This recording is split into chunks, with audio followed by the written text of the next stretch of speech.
रहमतुल्लाह अलैह दरवेश थे दिल्ली के, बहुत सारे लोग मुरीद थे। एक बड़ा खिदमत गुजार मुरीद था, मजदूरी करता था, गरीब था। तो 6 बेटियां थी उसकी। हजरत साहब के पास रोज आके कहता, हुजूर बच्चियों के लिए दुआ करें, अल्लाह कोई असबाब पैदा कर दे। एक बच्ची की शादी का खर्चा 1000 दिनार है और मैं गरीब हूं। हजरत साहब दुआ कर देते। खानका शरीफ के थोड़े ही फासले पर, हजरत जहां बैठ के मुरीदों की तरबियत करते थे, उससे थोड़ा ही फासले पर ना एक ईसाई रहता था, बड़ा मालदार था, बड़ी सारे ऊंट, गायें, भेड़, बकरियां रखी हुई थी और हजरत शरफुद्दीन रहमतुल्लाह अलैह की बड़ी मुखालफत करता था। और ये जो आपका गरीब मुरीद था, ये उसका पड़ोसी था। एक दिन बुला के ना उनको कहने लगा कि तू किधर जाके जो है वो टकरे मार रहा है, वहां से कुछ नहीं मिलने वाला। वो तुझे क्या देंगे जिनकी खानका खुद चंदे पे चलती है, मदरसा चंदे पे चलता है, मस्जिद चंदे पे चलती है। तेरी बेटी का मामला कहां हल होगा? तो उस दरवेश ने कहा कि तू मेरे पीर को नहीं जानता, तू अजय मेरा महबूब नहीं डिठा, तो पता नहीं ना, तू इस रास्ते का मुसाफिर नहीं, तू नहीं जानता। उनका बस चले ना तो वो हर कीमत में मेरी बेटियों की शादी करा दे। अब वो ईसाई था, कहने लगा अच्छा चलो ठीक है, अगर इतनी बात है ना तो जाओ उनसे जाके कह दो कि 6 साल के लिए मेरे साथ मुआहदा कर लें, तो मेरे जानवरों को चारा डाल दिया करे, 6 साल ड्यूटी करे, मैं 6000 दिनार दे देता हूं। वो मेरे साथ 6 साल मेरे जानवरों को चारा डाले, रखते हैं ना अब चारा डालने के लिए एडवांस पैसे दे के। अब तो लोग उन्हें भी गुलाम ही बना लेते हैं, बड़ी थोड़ी तनख्वाह देते हैं, जुल्म करते हैं, पूरा मुआवजा नहीं देते। हजरत शेख शरफुद्दीन के बारे में वो कहने लगा, जब अपने पीर से जाके कह के मेरे जानवरों को 6 साल चारा डाले, मैं 6000 दे देता हूं, तू जो कहता है हर कीमत पे जाने को तैयार है। उसने जब ये बात की तो मुरीद ने नाराज हो गया, वो लड़ाई हो गई, गिरबान पकड़ लिया, झगड़ा हुआ, बात बड़ी दूर गई।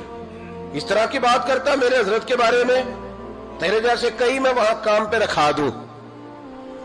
जब वो बड़ी बहस हुई, बात मोहल्ले में, इलाके में फैल गई, दुनिया ने सुन ली, तो शेख शरफुद्दीन तक भी पहुंच गई। इस तरह झगड़ा हुआ है। लोग सो गए इशा की नमाज के बाद। हजरत साहब ने ना सर पे कपड़ा लिया, उस ईसाई के दरवाजे पे दस्तक दी। वो बाहर आया, फरमाने लगे लोग तो सोच समझ के मुलाजम रखते हैं, तूने भी तो सोच ही लिया होगा, तभी तो मुझे ऑफर की है। तू अपनी ऑफर पे कायम है? वाकई मुझे रख लेगा और 6000 दिनार दे देगा? कहने लगा जा बाबा काम कर अपना। फरमाया नहीं, तूने इतने लोगों में बात की, इतनी बहस हुई, तो कायम है? कहने लगा मैं तो कायम हूं, पर आपने नहीं कायम रहना। फरमाया मैं सोच समझ के आया हूं। उसने कहा आप ड्यूटी करेंगे, भैंसों को चारा डालेंगे? फरमाया एक शर्त, बस जब अजान हो जाए ना तो मुझे रब की नमाज पढ़ने की इजाजत दे देना, बाकी सुबह शाम जो तू कहेगा। अगर उस गरीब की बेटियां ब्याही जाए तो मुझे और क्या चाहिए? उसकी 6 बेटियों का बोझ है उसके सर पे, तू मुझे रख ले।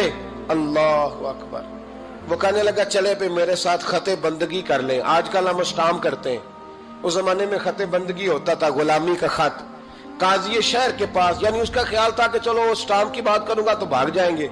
फरमाया चल मैं तैयार हूं। काजी तक गए, तय हो गया, 6000 दिनार दे दिए। हजरत ने मुरीद को बुलाया, फरमाया पुत्र ये ले जा मेरी बेटियों को रवाना कर दे।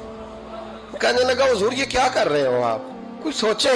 फरमाया यार जब तुझे बेटा बना लिया तो फिर मेरी पोतियां तो लगती हैं ना, मेरा हक तो बनता है ना, जा जाके ड्यूटी कर, उनको ब्याह दे। बात फैल गई। बादशाह भी अकीदतमंद था, वो 12000 दिनार लेके पहुंचा। क्या बताऊं इन रब के बंदों का दिल कैसा होता है, क्या दर्द होता है, क्या रंग। 12000 दिनार लेके बादशाह आया और आके हजरत को पेश किए का हुजूर आप दें इस ईसाई को डबल दें और जाए काम करें। आप फरमाने लगे तू पैसे दे, शर्तें ना लगा, मेरा जहां दिल करेगा मैं खर्च करूंगा, मुझे तो मजा ही अब आने लगा है। अभी तो लुत्फ आ रहा है, अभी तो जायका आया है कुछ करने का। पैसे देने या तो दे, पाबंदी ना लगा, जहां मेरा दिल करेगा मैं। उसने कहा हुजूर ठीक है रख ले। हजरत ने फजर मस्जिद में पढ़ी, जेब में 12000 दिनार थे। ऐलान फरमाया भी किसी और की बेटी भी बैठी है तो पैसे मेरे पास है। वो 12000 दिनार भी बांट दिया और 12000 दिनार बांट के ना तो फिर चले गए खेत में चारा काटने।